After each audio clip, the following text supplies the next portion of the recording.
On this side of my head, I'd have like a pounding headache, like someone was hitting me with a hammer, almost like a heartbeat on in my head. This was a school for gifted kids. You had to take like a test to get in, like an IQ test or something like that, and it was intimidating. I've never done something like that. Oh, there's a test today. I'm not going. That's never been me. And they were like, oh, it's okay. If you need anything, you need to stop, just let us know. That was a lot everywhere. Hey everyone, and welcome back to my channel. As you can tell by the title of the video, we are doing a story time today. I'm not the best storyteller, so the way I tell stories is all over the place, so be prepared. And yeah, keep watching and let's get straight to it. Okay, before we get into the story, I need to give you some background information. So, when I was in first or second grade, about I might have been like 6 going on 7, I started like preparing for braces. I'll insert a picture of my teeth because my teeth looked janky. But, I mean, I had a gap, and because of the gap, like the way my teeth were spaced out, one of my teeth, like I think it was this tooth, it couldn't grow in my, I call them my vampire teeth. My vampire teeth couldn't grow in. I don't know. Is it like my canine? Is that what it's called? I don't know. I'm not a dentist and I don't plan on being one. But it didn't grow in, so I think I had to like get it. I had to get spacers, so I started off with spacers, and eventually like worked my way up to having braces. First it was like just the top 4 teeth and the bottom 4 teeth, and it was both top and bottom 4 teeth, and I had, you know, the whole what was that called, like the expander with the key, and my mom had to reach her hand in my mouth and turn the key like every other night. That hurt, and my mom almost dropped the key down my throat one time, but that's a whole another thing. So when I started getting braces, that whole period, I don't really remember much, but I do remember I started getting headaches, and I would like go to the principal's, not the principal's office, but just go to the office with the nurses a lot in elementary school, because my head had begun to like hurt, and I think that's like started how my migraines kind of started. My mom could give you more information. Maybe I'll bring her up and ask her some questions, but that's what I remember. And it wasn't always my head was hurting. Sometimes the kids were just picking on me, and my head was hurting the other day, so I might as well just say my head was hurting because they believed me most of the time, so I could go to the office and not be picked on anymore. But that's something totally different. So that's what happened. That was really what happened, like in elementary school. So moving on from that was like first, second grade. They weren't. I don't really remember having really bad headaches in 3rd or 4th grade.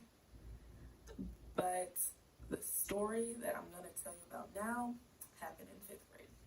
So I remember this morning very clearly. It was testing week. I went to private school. I went to the Roper School. If you know me, you know that. But if you've ever heard of Roper, or if you go to Roper, and you were there in elementary school, you know we had like these tests. I forgot what they're called, but they weren't like the meat test or anything. It was like our school standardized testing. And you know, our school, again, it was private school. It was a school for gifted kids. So a lot of us were smart, or in my opinion, we were all just really weird. But so okay. So that morning, I remember waking up and my head was hurting really bad. But my mom just thought I didn't want to take the test because I think this day we had the math test. And I never didn't like math, but math wasn't my strongest subject, but it also wasn't like something I was horrible at. I was good at math, but I just didn't like to put in the work to do it, or you know, like I had a struggle I can do multiplication. I went to Montessori school, so multiplication, addition, I can do that like back of my hand. But now that things are starting to get more complicated and complex, and I felt like my teacher really wasn't explaining it as much. But that wasn't the reason I didn't want to. I didn't want to go to school. I was like, my head really, really hurts. Like, I was almost crying at how much my head hurts.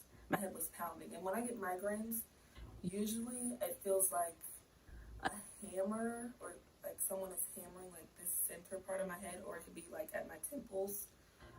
Sometimes it's just right here. My head will be like pounding, like it feels like it has its own heartbeat. Like my head has a heartbeat. So my mom didn't believe me. She thought I didn't want to take the test, so she just was like, "Oh no, you said you're going to school. You know how black moms are. They don't want you to be home." So she sent me to school, and basically I told my teacher, I was like, my head hurts really bad. I don't know if my mom went in and told them anything, but I was like, my head hurts really bad. Actually, she probably didn't, because the lower school at Roper, it was like a campus.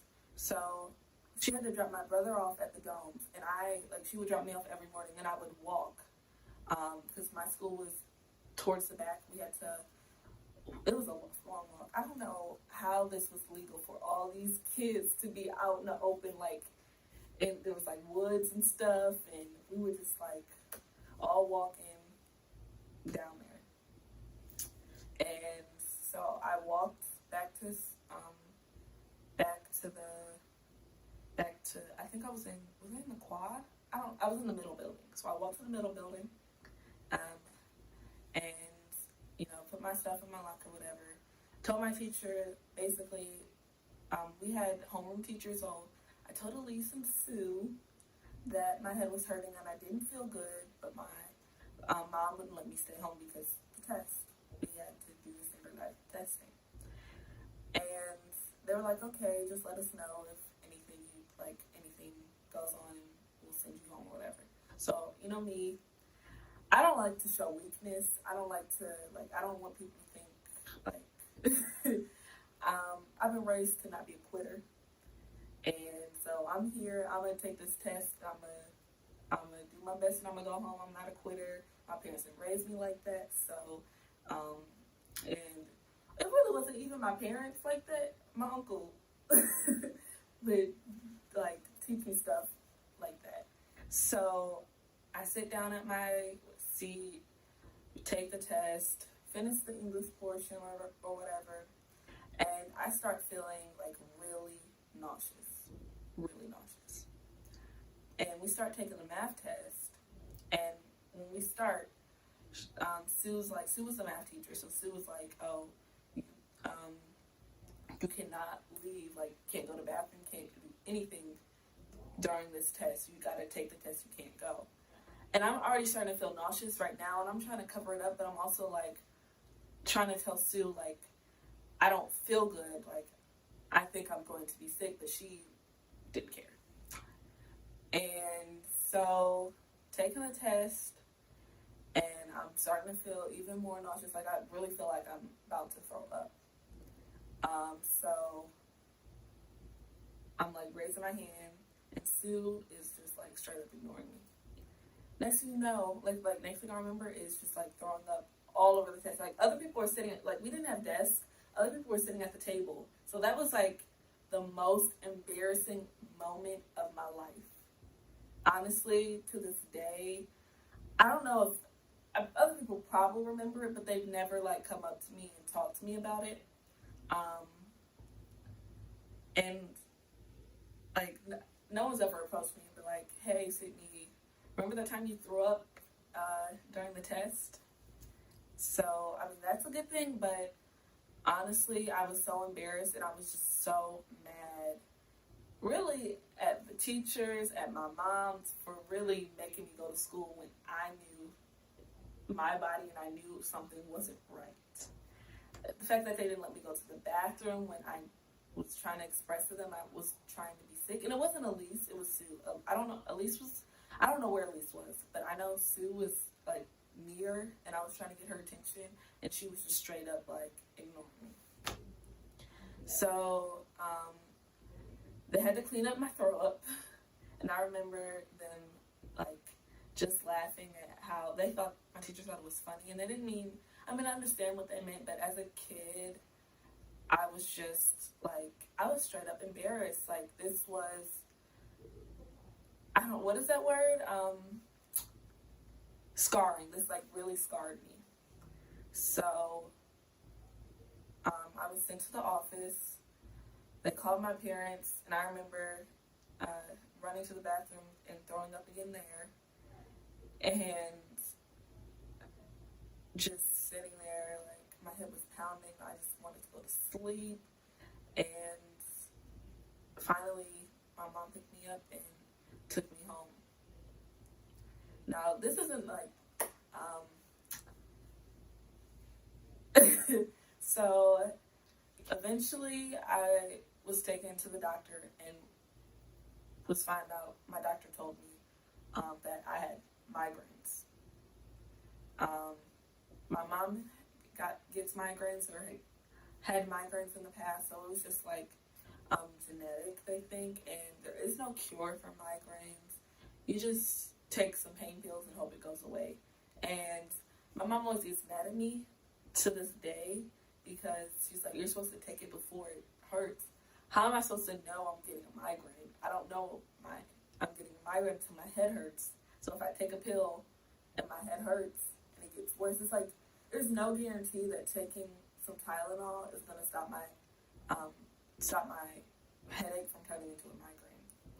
And that's just something I've learned. You would think it would get easier as you got older. It doesn't.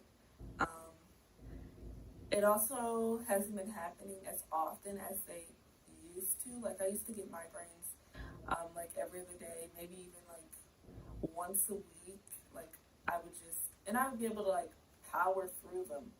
And I don't know how I did that, because I feel like I'm weak now, but I mean, I have a high pain tolerance, and I know that for a fact, but because I've done some stupid stuff.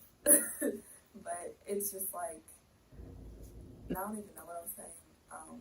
I'd be able to, honestly, my head would be hurting, and I'd just be able to like fight through the day. And the only time like I would call my mom to come pick me up is if I started to feel nauseous, because I didn't want to throw up at school again.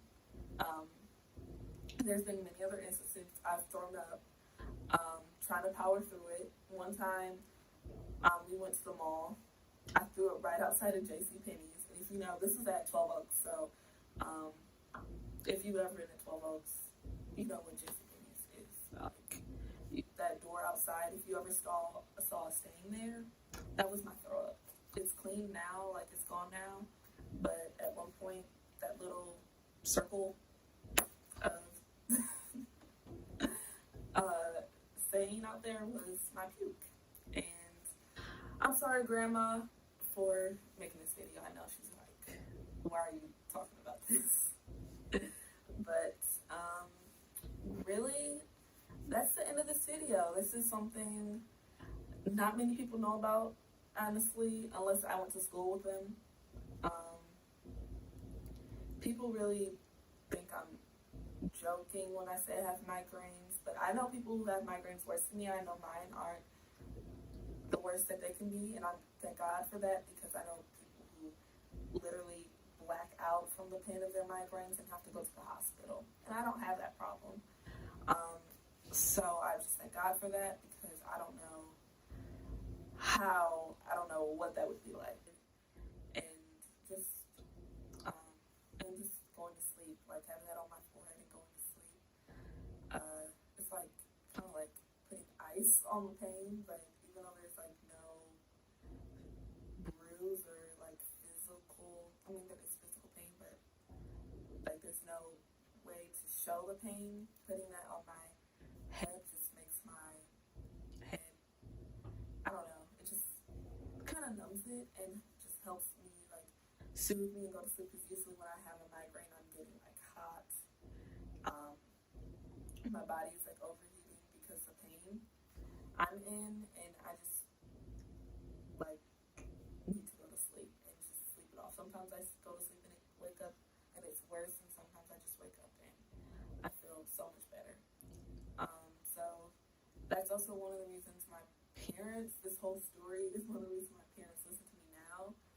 Like in high school and middle school, when I said my head hurts, they knew that I should stay home because if my head was hurting that bad, they didn't want me to go through that experience again because it really is traumatizing.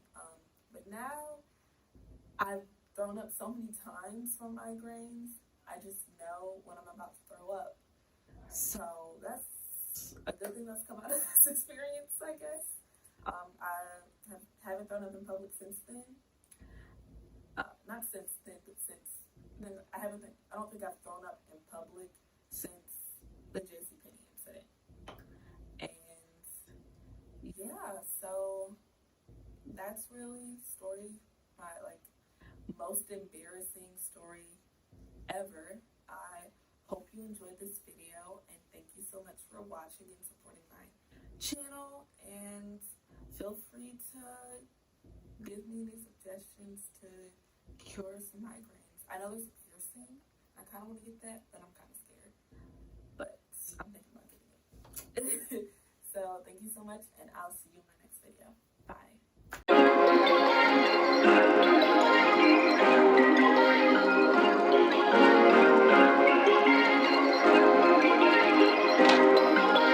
Perfect.